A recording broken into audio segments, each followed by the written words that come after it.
How you doing, Trench? I'm back.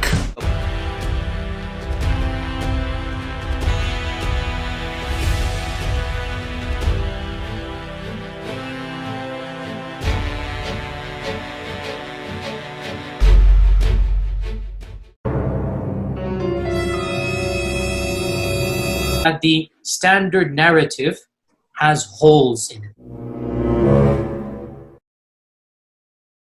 And the Quran, there's only one Quran. There are no various versions or whatnot. It's one standard copy of the Quran across the Muslim world. That the standard narrative has holes in it. That's what I'm And the Quran, there's only one Quran. There are no various versions or whatnot. It's one standard copy of the Quran across the Muslim world. That the standard narrative has holes in it. This issue of ahruf and qira'at has troubled the ummah from the very beginning of times. Nothing new. Which is why I never brought this topic up myself. You will not find one lecture of mine about this issue. Which is why I never brought this topic up myself. You will not find one lecture of mine about this issue. Quran, people find so confusing. The topic is that of the various recitations of the Quran. This issue of ahruf and qira'at has troubled the ummah from the very beginning of times. Nothing new. People find so confusing the various different ways of how to recite the Quran. And when we say the various different ways to recite the Quran, we are not talking about different voices or different styles. We're talking about slight differences in pronunciations, slight differences in letters, slight differences in harakat. In other words, if you were to compare two printed Qurans, you're going to see differences between them. Which is why I never brought this topic up myself. You will not find one lecture of mine about this issue.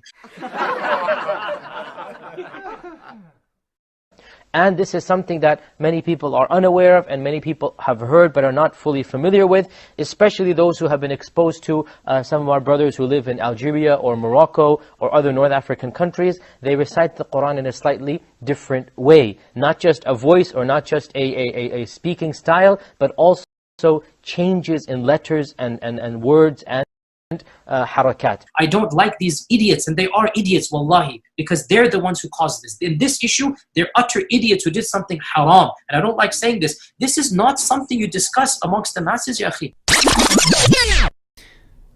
You know, I'll say the first thing that really just to me crossed a line was his first interview with Yasir Qadhi. I mean, if you're familiar with my channel, some of my older videos, I've been very critical of Yasir Qadhi. I personally think that he has said things, he's made certain stances so clear that his foundational understanding and perspective of Islam is incorrect.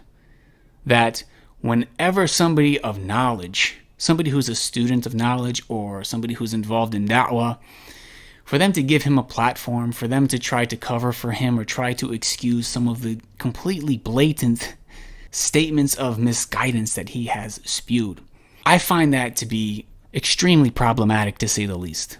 It's different when you're just, your average Muslim. You might like Yasir Qadhi and watch some of his lectures. I mean, I'm not going to look at somebody like that. They say, hey, Sajid, I watch his lectures. So I'm not going to think about them the same way I would think about somebody who should know better. Somebody who should really understand the problematic things that they're doing by giving somebody who is spewing this misguidance a platform. But after Yasir Qadhi clearly showed he has been poisoned by the Orientalists, that he's reached a new Einsteinian level of knowledge. He had that Ya'juj wa Ma'juj lecture, which was just a complete disaster of a lecture. And then Muhammad Hijab had him on and praised him and gave him a platform and tried to be sympathetic towards these things and excusing these things that Yasir Qadhi's propagating. So to me, that was clearly oh, no, subhanAllah, what is going on here? And then fast forward, after Yasir Qadhi then goes on to teach these Aqidah courses after having praised, the Orientalist universities and the Western thinking and shown how he's been so harmed by it, then he's teaching these classes with Orientalist texts on advanced Aqidah with no prerequisites, teaching books from Kufar. Like, it's amazing.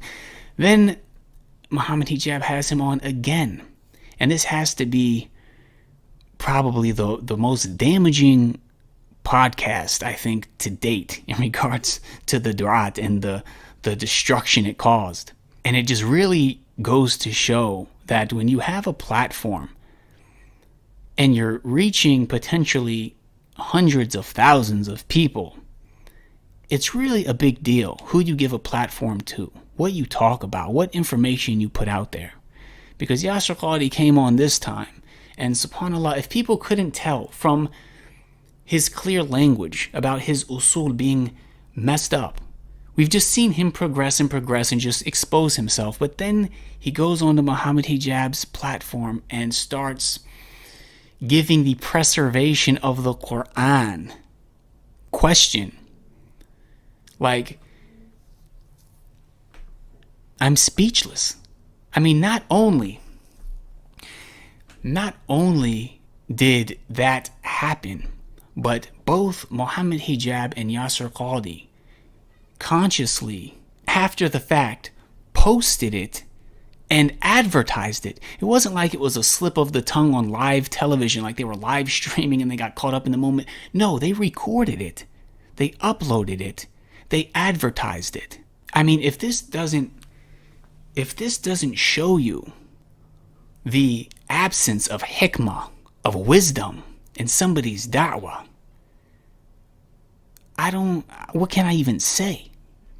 Ever since that podcast, subhanAllah, those of us who are involved in da'wah, like myself specifically, I'll talk from my own experience, the amount of comments I get from Christians, from people who are against Islam and they want to sow seeds of doubts in the minds of Muslims, over and over and over again, they use speech and quotes from Yasir Qadhi, from Muhammad Hijab's podcast, to try and do that. It's like every single day on social media. So for that podcast to put a question mark on that for people, I mean, the damage it caused, subhanAllah, it's beyond words. If you can't internalize and understand how horrible of a thing that happened, then I can't explain it to you. And I have to make one thing clear, because a brother, he just literally messaged me and said, you have to be so careful even talking about this topic because it's been something that has been so weaponized by the kuffar.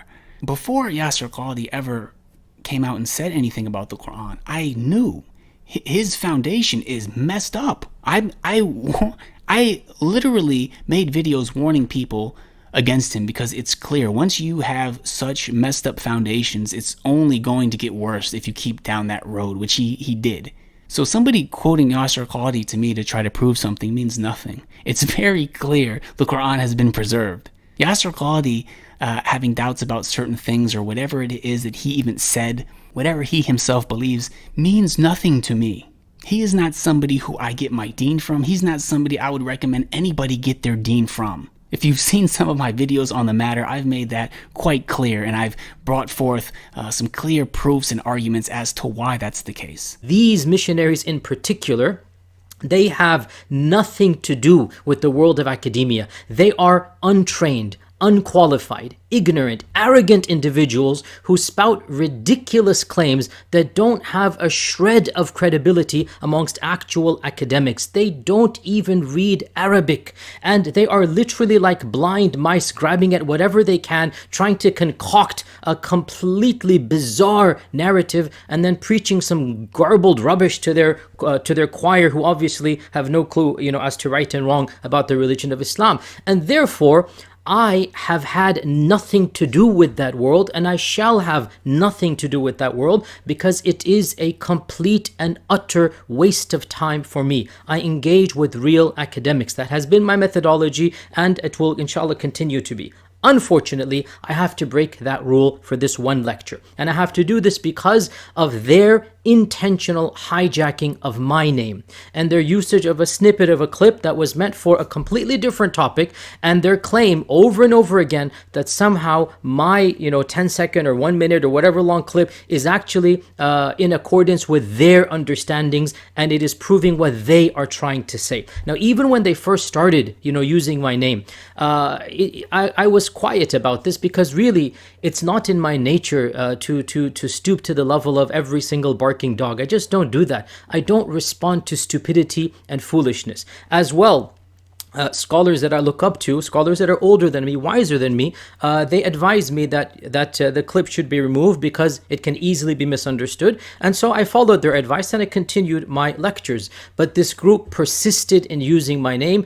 taking my words out of context, and unscrupulously pretending that my interview was actually in accordance with what they're trying to preach about Islam. And because they have repetitively done this, I will have to break my rule and just for once give these idiots the smackdown that they deserve, to show them, because they have no integrity, to show them that they are utter fools who should not and cannot speak about the religion of Islam, because they are a disgrace to the field of academia. They are untrained, ignorant people who don't have a clue about what it really is that they're talking about. Now, again, for this lecture, because I had decided to basically explain, how they're misusing my name. And so because of this, yesterday, I decided to do this yesterday, by the way. Yesterday, I spent maybe 4 or 5 hours, and that is it, to go over some of their material. And then, inshallah ta'ala, from after this lecture, I'm going to move on.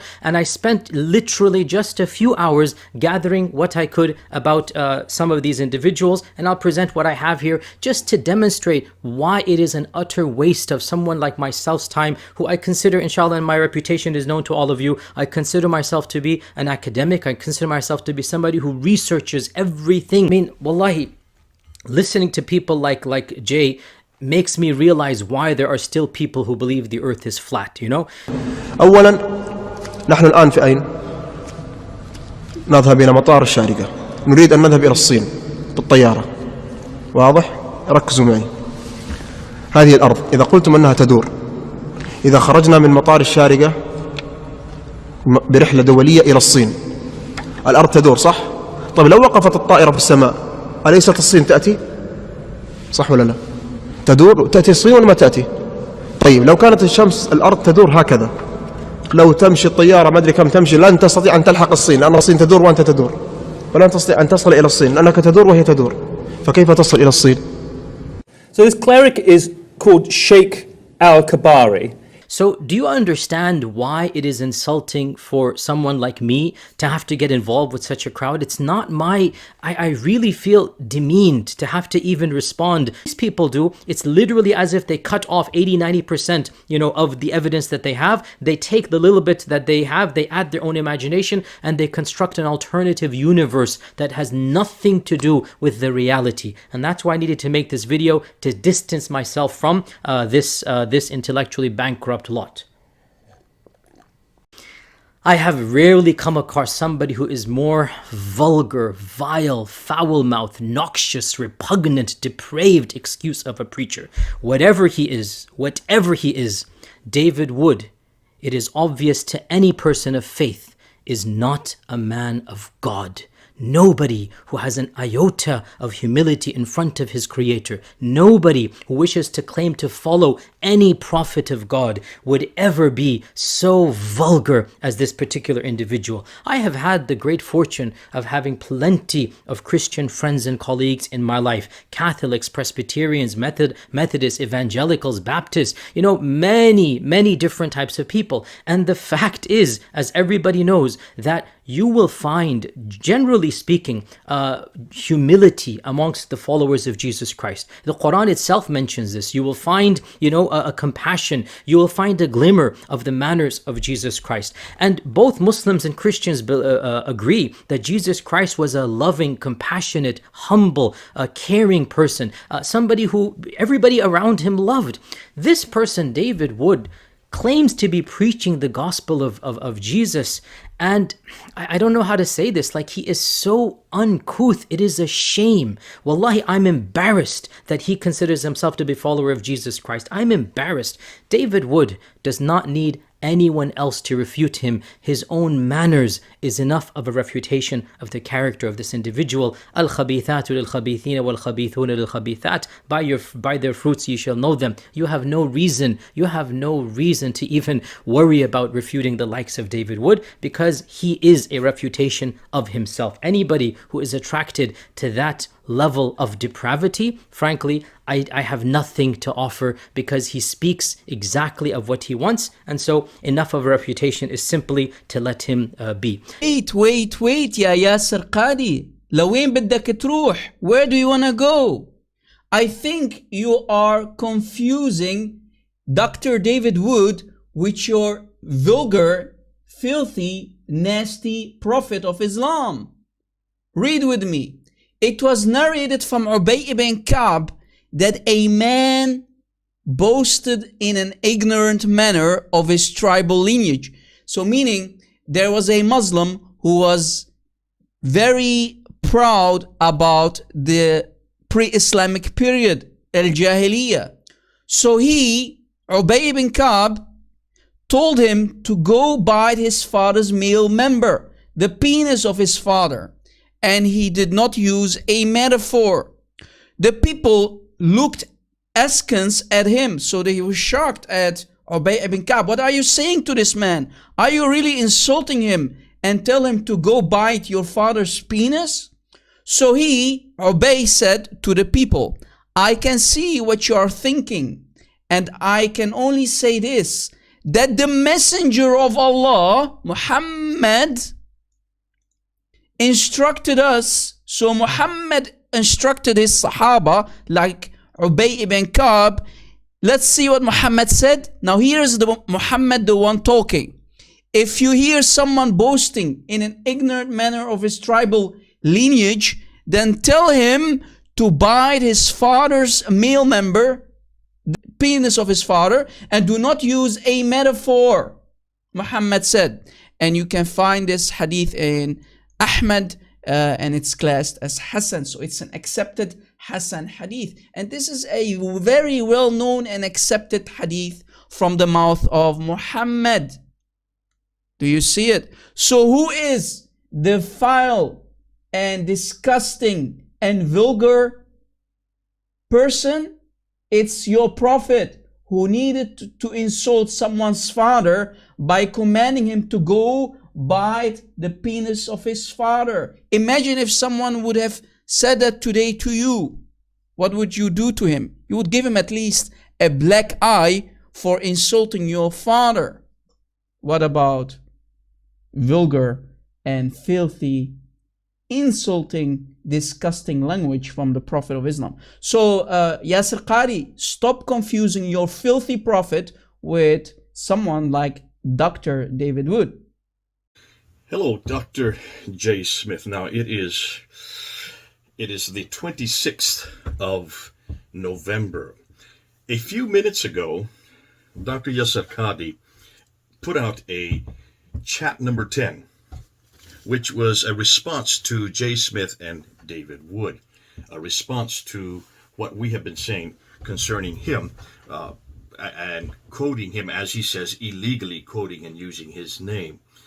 It was about 51 minutes long, and what I'd like to do now, since I've just seen it and I took 2 pages of notes on it, 1 and 2, I'd like to go through some of the things he said, and I would like to respond. This is one of the great things about YouTube.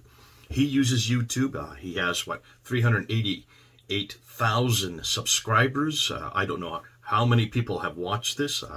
There will be tens of thousands, I'm sure, that will watch this, and many Muslims will say, finally, Yasir Qadhi has really shut down J. Smith and David Wood and Daniel Brubaker. It turns out that he actually confronted all 3 of us. Although he didn't really say much about David Wood, it was mostly myself and Daniel Brubaker that he confronted. But it was fascinating. Let me just go through, as I go down through these notes, and I have some things to pull back. One of the, as I said, as I was starting to say, the YouTube is a terrific vehicle because you can get peer reviewed immediately. And in some ways, what Yasir Qadhi has done is a peer review. He's peer reviewing us, and now I'm going to peer review him. We'll go right back at him. This doesn't have to take months to write it in a journal like it does in academia. Because it's on YouTube, we can go immediately. And I hope those of you who are watching that you do hear what I'm saying. Take it on board. There's an awful lot of words that Yasir Qadhi used that were quite strong. I'm not going to use those kind of words. I don't think it's appropriate. Certainly, I don't feel towards him like he feels towards us. He called us evil. He said that we're untrained, we're unqualified, we're a disgrace to academia. And then he says, I'm going to just do a smackdown here. I'm going to do a smackdown. And I was fascinated because I was waiting for the smackdown to happen. I didn't really see it happen. I really didn't understand what his problem was because he did actually go to our material on him. Fascinating. I'm going to respond to what he said about me in particular. There were 3 areas that he confronted me with. I'm not going to talk about what he said about David. I'll let David, I'm sure he's going to put up his own video tomorrow. And as far as Dan Brubaker, I'll just say one thing about Dan Brubaker, what he said about Dan Brubaker, and then I'll let Dr. Brubaker do his response to that. And then I'm going to come up with some questions at the very end. So let's go ahead and get started. And what did he say? Well, fascinating. He didn't go to my material on him. He didn't go to the videos where I'm talking about the Qiraat in the Ahruf. He didn't go to any, and there's been a lot up there since June 8th, since that interview that he had with Muhammad Hijab. I have put up quite a few videos, long videos, 2-hour videos. So why didn't he go to that material since it pertained to him specifically, since he thought, since this was this material, since this I would assume is what he would want to respond to, because I'm still waiting for his response to much of what we have pulled out. See, it's these books right here. There's the Qiraat. You see them here? I have 8 of them. 8 of these right here. All these 8, not one of them is the same. Oh, here, a 9th. Put that on the top. This is the Hafs. And I would like him to respond now to the claims that he made in that interview. Yeah, you're right. It was only the last 25 minutes, which he has deleted. And he admitted that he was probably wrong in some of the words he said. To be fair, I did use language that I regret. And the claim that there are holes in the narrative is employing language that did create confusion. And I apologize. I ask Allah's forgiveness for that. There's simply no excuse. And I learned from my mistakes. And my senior ulama that I look up to asked me to get rid of the interview because it's going to cause more confusion. There was no covering up. I just don't want to cause more confusion. But when these missionaries are persisting to take that clip and then pretend that my topic is somehow related to their incompetency, I have no recourse except to go public and show people that I have nothing to do with these Cretans whatsoever. And I had to waste a few hours just to quickly show you their level of incompetence. And as I said, I swear to you, I have not spent more than 5 hours. And even that, I regret that I had to even spend 5 hours. Can you imagine if somebody actually, dedicated more time to go over their mistakes and show how utterly juhal these people, they're not even worthy to preach a basic course of Islam at the middle school level, much less speak about some of the most advanced issues of ahruf and qira'at and preservation of the Quran. Nonetheless, they're using my clip of the holes in the standard narrative. And yes, I did claim this, and I need to own up to my words or retract or somehow clarify. And I have no problems discussing with anybody who is interested and willing to learn.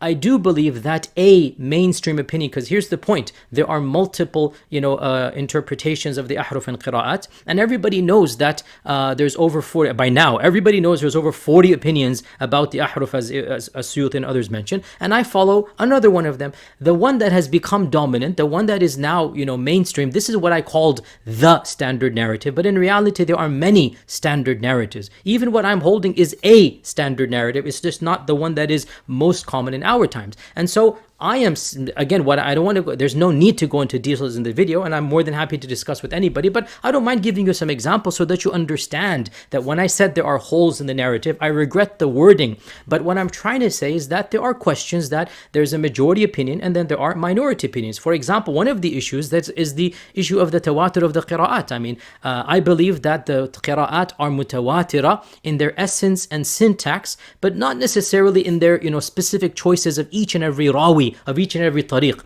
And by the way, this was the position, the later position of the giant Ibn al-Jazari. Initially, Ibn al-Jazari said that everything is mutawatir, and then towards the end of his life, he also came to this position, which is basically one of my disagreements with now what is the mainstream. Also, another thing that I disagree with as well is the origins of the differences of each and every tajweed rule, each and every pronunciation of the vowels, right? As maybe anybody who studies the qira'at is aware, there are so many tajweed rules, there are so many ways to pronounce things. So for example, wad-duha, or you can do imala sughra, wad-duha, or you can do imala kubra, wad-duha. You can do it all of these three types, right? Now, did the Prophet ﷺ himself recite it in these three ways, which is what mainstream says?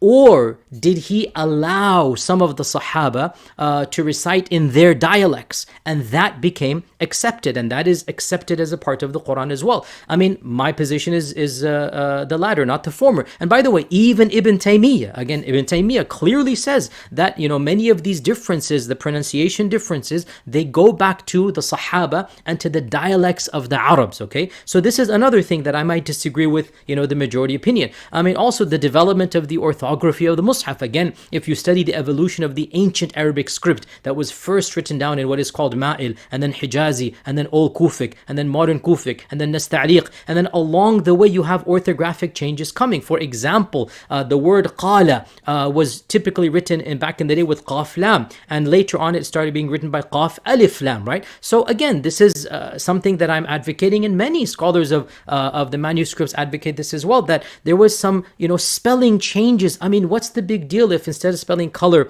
like the British spell it, you spell it like the Americans spell it? It's the same word, right? So these are some of the things when I said holes in the narrative, which definitely, I regret. It shouldn't have, made it such a big deal. But yes, there are opinions that I hold that are not the dominant opinion. And every single one of these opinions deals with some minutia, some abstract issue that I respectfully have a position that, alhamdulillah, has precedence. It has scholarly backing. I am not the first, and I'm not the only, and I'm not going to be the last. The problem that happened is that this group of critics, right, these Orientalists and whatnot, they had no clue what I'm talking about. And they took my clip and they exaggerated it as if I am in any way, fashion, or form linked with these idiots and ignoramuses. And that is why I have to make this video. The problem with these critics is that they think they have unearthed something absolutely new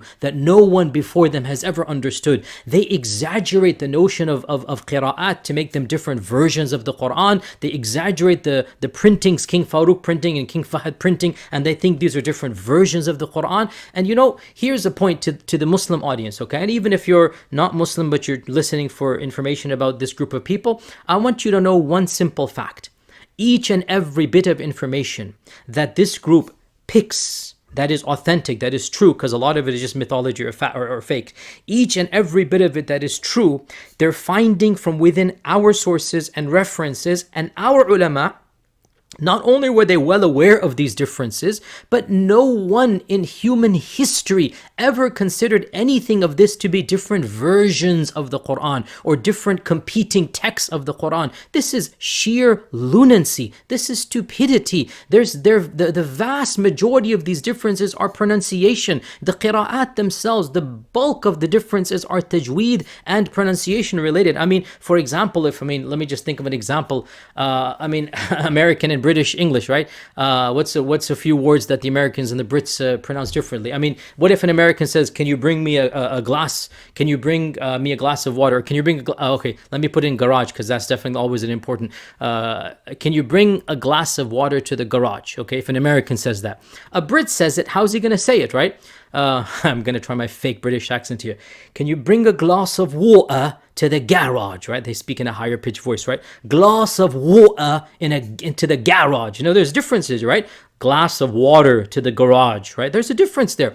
Is anybody going to say that these are two different versions? Yes, yes, yes. I am the one who's going to say it.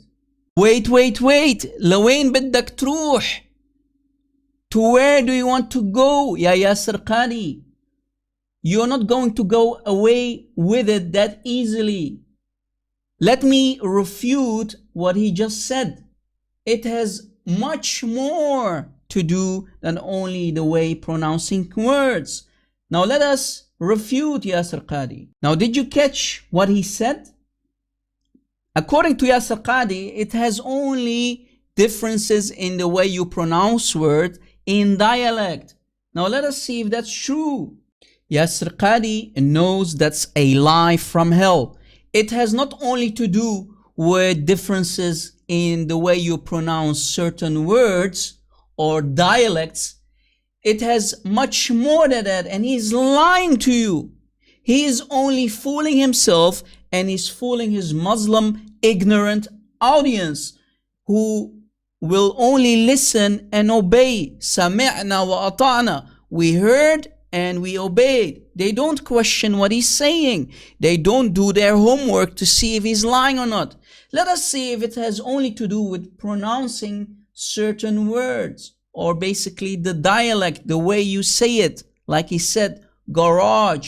So let us refute Yasir Qadhi, his lies and deception. Now if we go to the Hafs version, here's an example of an ayah, chapter 37, ayah 12, from the Hafs version. And I know that Yasir Qadhi doesn't like me to call it a version, but I'm going to show you that it is a version. Watch. This is the Hafs an Asim. Hafs an Asim. Let me read the ayah in Arabic. بل عجبت ويسخرون. Translation: but you, O Muhammad, Allah is saying to Muhammad, but you, O Muhammad, wonder. But you wonder while your enemies, they mock.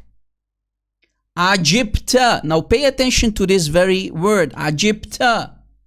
Ajibta. You, Muhammad, are shocked. You are wondering. You are amazed while your enemies are mocking you.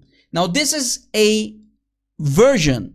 Now let me show you a couple of different versions which are contradicting, which are going against the Hafs version. Watch. From the same chapter, from the same ayah. This is Al-Duri version. Al-Duri. Chapter 37, ayah 12. Again, the same chapter, the same ayah. Now this time, it is going to be Allah who is wondering, who is shocked or amazed. Watch. Bal ajibtu. In the end, oh. Bal ajibtu. Not ajibta. Bal ajibtu. And you see here in purple, from the website, what I took it from, they are showing the variant here. Bal ajibtu wa yaskharun. But I, Allah, wonder. Allah saying, I am amazed, I am shocked, while they, the enemies, mock. Did you catch it? Ajibtu. What did the Hafs say? Ajibta. You, Muhammad. But in this case, it's Allah. So you see, Al-Duri is showing the ignorance of Allah. And remember, Yasir Qadhi loves to call us, the Christian apologists, ignoramus. But it is Allah who is an ignoramus. Allah has human attribute. Allah can be ignorant because He does not know. He is shocked. He is amazed. So you see the Quran here in this very version is giving Allah human attributes. Allah is not all-knowing. Allah is an ignoramus. This is not the only version. What about this one? Abu al-Harith, who also goes what the Hafs version is saying. Chapter 37 again, ayah 12. The same chapter, same ayah. Bal ajibtu wa yaskharun. Again, ajibtu versus ajibta in the Hafs version. But I, Allah, wonder. I am amazed. I am shocked while they mock. The third version, Khalaf.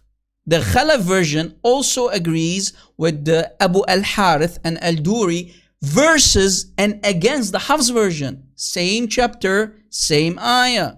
But I, Allah is saying, I wonder while they mock.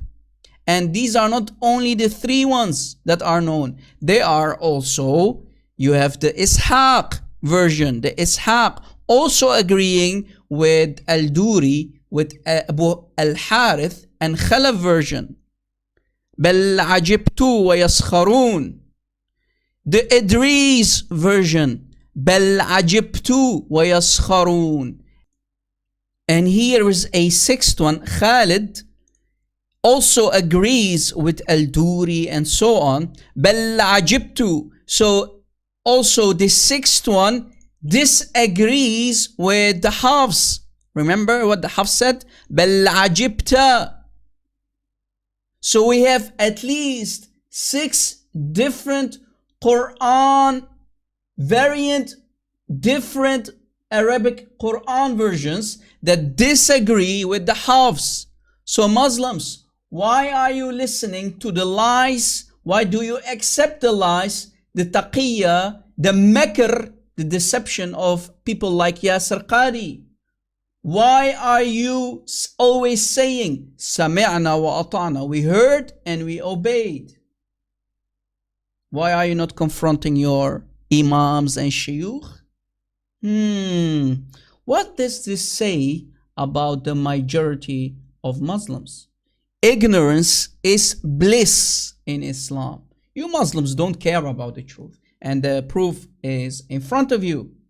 So Yasir Qadhi, shame on you.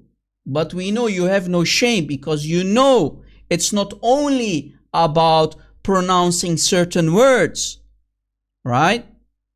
It's not only about the dialect, but it has also differences in meaning, differences in aqidah, in doctrine, theological differences, because this shows that Allah is an ignoramus, but the Hafs version needs to fix that and say that it's about Muhammad. But no, 6 versions disagree with the Hafs. So this is why Christian apologists, this is why we call it versions, different Arabic versions. That's fine to hear that. I'm glad he's finally admitting that, and I'm glad that that he feels that he had to delete that video. I don't know what good that does, since we all have the video. We can always remind him of it. But fascinating, when he wanted to confront and wanted to see who I was, rather than look at my responses to what he said, or even my responses to the Qira'at and the Aruf, because that's the information that we're actually confronting him with, he went to some odd videos that were from a year and a half or even longer that I had done in London. These are ones that I had done as I was traveling through. One of them was over a year ago, back in 2019. And he started with that one. He just showed a snippet, which has nothing to do with the subject at hand. And what he must have done, he must have just dove in and then dove out. He didn't actually look at the context of what I was saying. And this really became apparent when we get to the next section. He refers to the 9 provinces that I refer to. Now, it's fascinating because if you look at my videos from this year, 2020, I don't talk about 9 provinces. I only talk about 5. And the 5 provinces I refer to are Yathrib, or now what is now known as Medina, Mecca, Basra, Kufa, and Damascus. They mentioned those. He wanted to go to these 9. A year and a half ago, I did talk about these 9, and he just went on to a tirade and started laughing and cajoling. He says, Jay doesn't even know the names. Oh dear, did he even realize that I'm using modern names? I always use modern names so people know what I'm talking about. Of course, I did use the word for Baghdad in the 7th century, or by the time that Muhammad would have been living. In the 7th century, it was known as Ctesiphon. No one would... if I were to say Ctesiphon, then of course none of you knew what I was talking about, because you don't use that today. So I use Baghdad because that is the name that was introduced by the Abbasids in 749 or 750, the mid-8th century. That's true. remember, if you want to. But then he went to really confronted me on the word Cairo, that I shouldn't have used this because the name that exists that time was Kahira. Well, that's not true either. That is not the name that was used in the 7th century. And I'm a little surprised that he made this huge error. Kahira is actually the Arabic equivalent to what we would say Cairo today. But Kahira, if you look at it, it was introduced in 968 by the Safavids. But what's fascinating, that is the 10th century, and he did say the 10th century that Cairo was introduced. No, but then he said the word I should have used is Kahira. No, Kahira is Cairo. It's the Arabic equivalent to Cairo. What would have been the name in the 7th century? Fustat. Fustat is the name that was used in that city.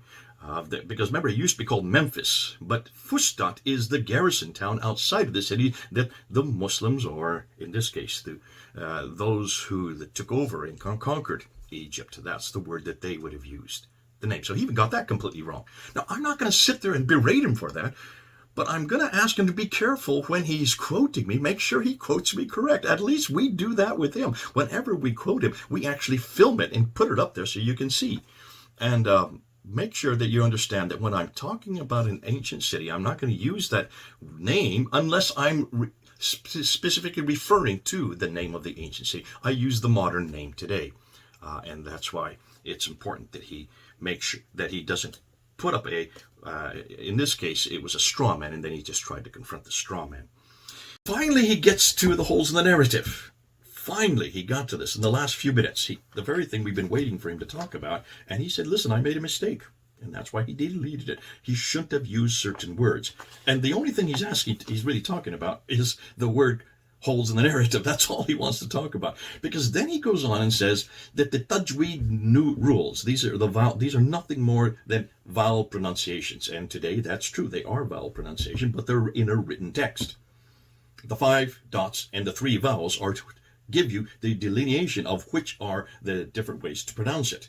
And see, what he's not thinking through, and this is what an awful lot of Muslims have not yet come back to us on, when Al-Bukhari, look at Al-Bukhari, volume 6, book 61, hadith number 510, when it says there that these Medinians who had gone up to the battle there in Azerbaijan, and when they were gone to the mosque and they were fighting alongside other Muslims who had come from places in Iraq, Basra, and Kufa, and also Syria, Damascus, they were all fighting together, and they would go to the mosque and they would then recite the Quran. And as these Hijazis from the Hijaz, that's the central part of Arabia where Mecca and Medina are located, when they heard the Quran being recited by these others, they heard different pronunciations, and they went to blows. They started fighting them. So Hudayfa has to come back. He runs back down to Medina, and he insists that Uthman standardize the text so they don't have many different Qurans, like supposedly the Christians and Jews have many different Bibles, is what they're saying there. Now, what's fascinating, what does Uthman do? He acknowledges it. He gets Zayd ibn Thabit to then rewrite the Quran in the Qurayshi dialect. This is the dialect that they claim, and we're coming out with lots of ideas about what this Qurayshi dialect is. Nonetheless, they're claiming that he then wrote it in the Qurayshi dialect, handed it to Uthman, and then Uthman sent it to 5 cities: Basra, Baghdad, not Baghdad, Basra, Kufa, and Damascus in the north, and Mecca and Medina there in the south, in the Hijaz. And then he took all the other manuscripts. Are you listening to this, Yasir? Dr. Qadhi, are you listening now? He took all the other manuscripts and burned them. So now stop and think. How can you burn pronunciation? Unless, of course, you have the dots and the vowels. You have to have the dots and vowels to be able to see a difference in pronunciation. If you're burning manuscript, you're burning paper. You're burning books. Help me here. Come back with me here. I've not seen any Muslims really respond to this. And this is something that Yasir Qadhi just said it really flippantly right off the top. This is nothing more than vowel pronunciation. This is nothing more than dialects. Okay, so they're dialects, but they have to be written on a paper. They have to be written in a dialectical form. And these dialectical forms have to have 5 dots and 3 vowels to understand the different dialect in a written text. That is what this is. And the first one is this guy right here, Ibn Amir. This is the first of those to be written in a dialectical form that is different. And he is from Damascus. And his date is 736. This is the next century. This is right well into the next century. And all these other ones, the 30 that are made official, they go all the way up until 912, the 10th century. So from the 8th century up until the 10th century, you have all these different dialectical forms that are written using the 5 dots and the 3 vowels. Yasir Qadhi, this could not have been a this could not have been just dialectical differences in the 7th century, because there were no dots and vowels to make it understandable in a written text. Okay, are you help me out with this, because this is something I've yet to see Muslims really respond to. How do you burn, therefore, pronunciation if it's just oral? Obviously, this is not oral. These are written. You burn books, you burn paper. That means it had to be written differently, and we know that these different writings do not even appear for another century. Well, 80 years, okay? And then he says this is nothing more than different ways of saying wa or water. Wa. Well, okay, if that is so, you can pronounce it different, but how do you write that in a Quranic text? How do you write it in the Arabic script? Wa versus water. How do you do that in the 7th century when there's no dots and no vowels? Bingo. I think that's what I'm asking you.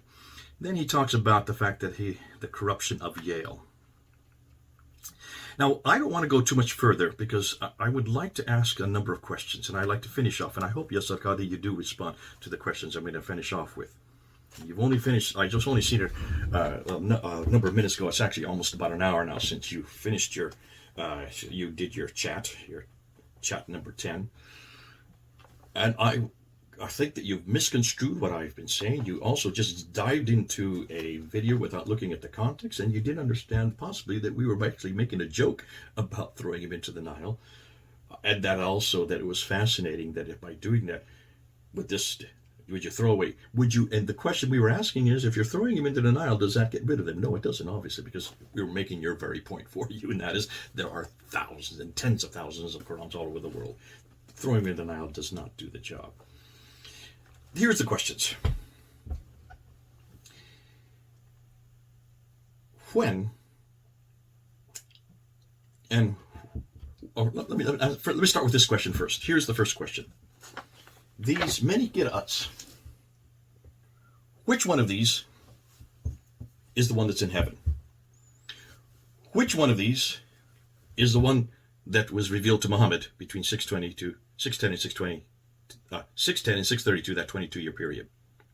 Which one of these, and I just have 8 here, there's 30 of them, actually I have 9 with this one here. Which one of these is the one that Uthman commissioned Zayd ibn Thabit to write in 652?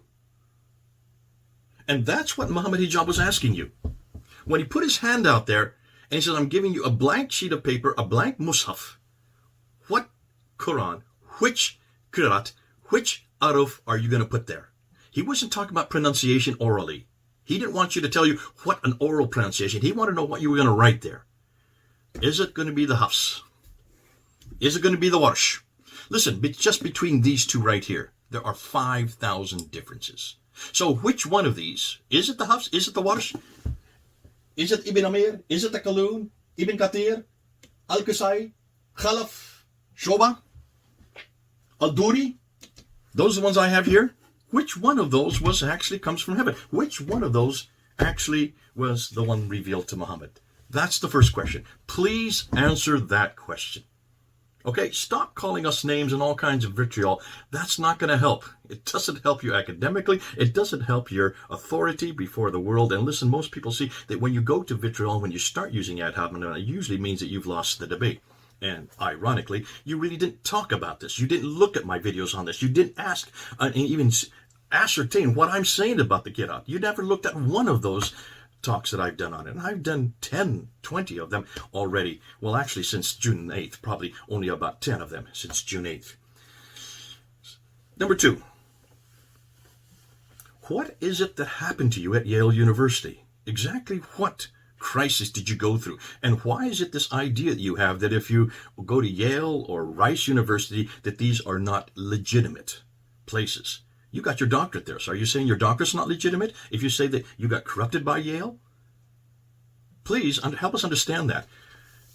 You talk about, and I remember in the video you said that there was there are certain, you have a respect for the Quran. The Muslims have a respect for the Quran, and there's a line beyond which you don't go. A red line you refer to. We don't go beyond this red line. Well, we don't have red lines here in America, and you should know that. You live in Houston, you should know. You were at Yale. There is no red line at Yale. You can ask any question you want because that's what has been asked of our Bible. So I'm asking you these questions. What red line is it you can't go beyond, and why is it you weren't able to answer Muhammad Hijab in 25 minutes? He had to ask you twice. What are you going to write? Which one of these qira'ats is the one in heaven, the eternal one? Well, the obvious answer is none of them are, because none of them, there is no diacritical marks. There was no vowelization for the one that's preserved in heaven. That was written, that was created by man. That was created by men after the 7th century. Bingo. Put that under your hat and see how you're going to run with it. Then thirdly, what are the holes you were referring to? If you said I shouldn't have used that word, what holes exactly were you referring to? Because you actually were meaning something, and I would suggest those holes are the fact that for 1,000 years now, you Muslims have known about this. Listen, 736, 738, 770, all the way up to 812, all the way up to Ibn Mujahid, 936. Oh, don't stop there. Can you see? We're talking about over 1,000 years now you've had this material. And you did mention that for 1,000 years, this has been the most difficult question to answer. If it's the most difficult question to answer, then why all this vitriol against us when we ask the question? All we're doing is asking the question that should have been answered 1,000 years ago and should have been answered by you while you were at Yale. You've had 25 years to come up with a better answer than all of the Qurans or all the qira'ats are the Quran. That was your final answer after 25 minutes by Muhammad Hijab finally insisting. All 30 of them? Do you realize the team in London has already found 93,000 differences? Have you looked at all of those 93,000 differences? And that's just looking at 23 of the 30. They've already come up with 93,000 differences. The team in Australia has already found 5,000 differences between these two. Have you looked at all 5,000 of these? And are you saying that all those differences that do change the meaning, that do change the theology, that do in some cases change the practice, that these are all in the one that's in heaven? Can you see what we're this is the line that we know that, listen, this doesn't make sense to us listening. And you might say, well, that's because we're ignorant. Okay, call us ignorant, call us idiots, like you'd love to do. You're going to call me an idiot for even asking this question. But see, we have to ask this question because we do live in the West, and because this is causing so much damage to your religion, and it's causing so much damage to your murtads that you got so upset with them for even asking the question. And you're saying, do not disagree with us. Well, that's the red line. You're saying, do not go beyond this red line. You're saying to all these other murtads, God bless them for asking the question, because they need to know. They need to know, why is it that you have been saying for years and years and years and years, and you have said this for years, that there is not one word, there is not one letter that is different. You're the one that said that, Yasir Qadhi. You continue to say it. Or let me ask you this right now. Do you still believe that not one word or one letter has been changed? Help me here. Are you now going to apologize for that, for the many times you've said that?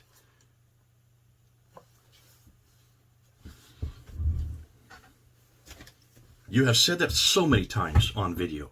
I noticed you didn't say it an hour ago. Why is it you're no longer saying it?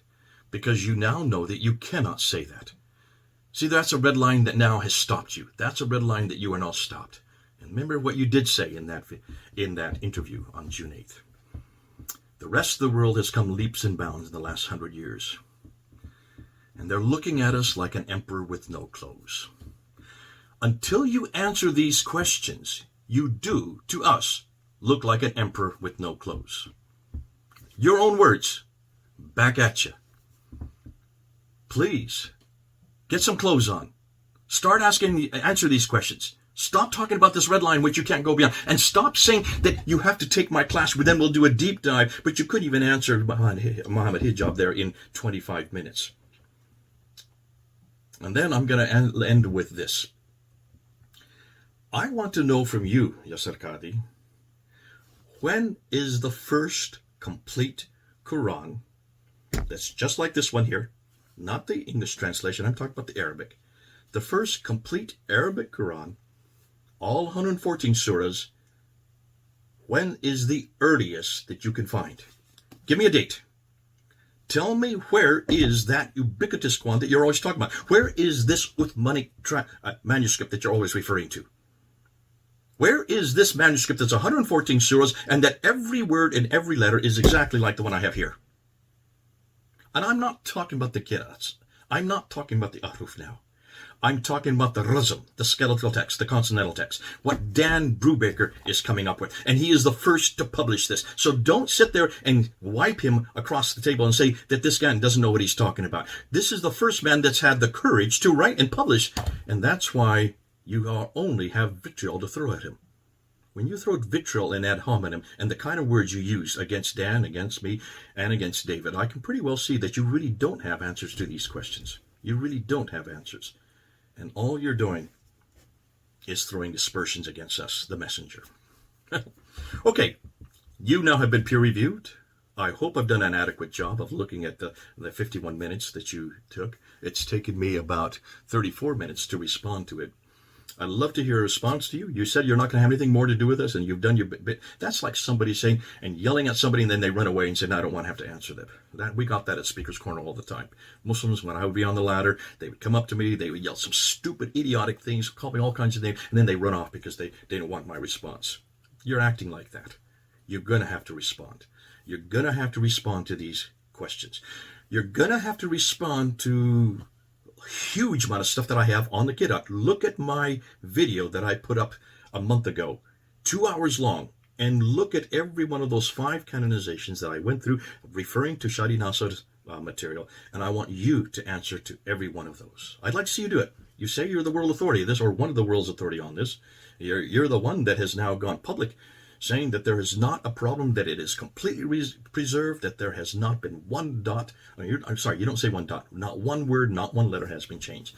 Now, stand by it, hold to it, respond to these questions, and come back with me, and let's start this discussion. Okay, here I am on the 26th, Thursday the 26th, Thanksgiving, a Christian holiday, thanking God for what he has given us. And I thank God for you, Yasir. You're a great man. I really enjoyed that video that you did back on June 8th. I thought you were being honest. You really came across as being honest. You really did. And I love you for that. But you did make some huge, glaring admissions there. Those admissions you tried to shut down. You shut down all the comments. I just went up as soon as this happened, about an hour. It's been over an hour. It's about an hour and a half now. I went up there and I wanted to look and see how many people are responding. And guess what? You shut the comments down again. In the very video where you sit there and attacking us right, left, and center, calling us all kinds of names, you shut down the comments again. I have never done that with my videos. If you if you can't take it, don't dish it out. If you can't take the vitriol, then don't dish out the vitriol. Make sure that you let people respond to you. Make sure that you look at the right videos and look at the right material and understand that we're learning from you. It's great that we're having a discussion. Let's make sure that you do come back on us, and let's see that you can answer these last 4 questions that I asked. Let me repeat them again. So which one of these is in heaven? Which one of these qira'ats is in heaven? Which one isn't? Which one are you going to choose? And don't say all of them, because they're all so different. And you can't have many different ones in an eternal tablet that has never been created. And what happened at Yale? What really happened at Yale that you say corrupted you? Or that it corrupts people? Maybe you're saying it generically. Where are these holes that you're referring to? What holes exactly are you talking about when you said you used the wrong word? Okay, so what did you mean when you talked about those holes in the narrative? And do you still believe that the Quran, this Quran here, has never changed? Not one word, not one letter has ever changed in 1400 years. Do you still believe that? Are you still saying that? Or now you're changing that? And you now admit that there has no proof. It has not been completely preserved. That there has been all kinds of human manipulation in the last, I'd say 1300 years, not 1400 years. And then lastly, where is that first Quran? Where is that Uthmanic manuscript? Where is that first complete Quran that's exactly like the Qurans we have today? The Hufs that was referred to, that was chosen in 1924 in Cairo, 1936 in Egypt, 1985 by King Fahd there in Saudi Arabia. Where is that first one that it's exactly like that? What manuscript are you talking about? Is it the Topkapi? Is it the Samarkand? Is it the Ma'il? Is it the Petropolitanus? Is it the Husseini manuscript in Egypt? Or is it the Sana'a? Or is it some other one? Help me here. Come back to me here. Let's keep this open. Don't run away from me now. Please, let's make sure that we come to some conclusion on these questions. Okay then, this is Jay. Here in my office. Having watched your video, now you watch mine. And let's keep this discussion going. All right. God bless you. This is Jay then.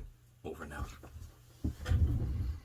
Before I conclude, I do have to address, my Muslim brothers and sisters that, listen, first and foremost, ask Allah's forgiveness for any mistake that I have made. I am human in the end of the day.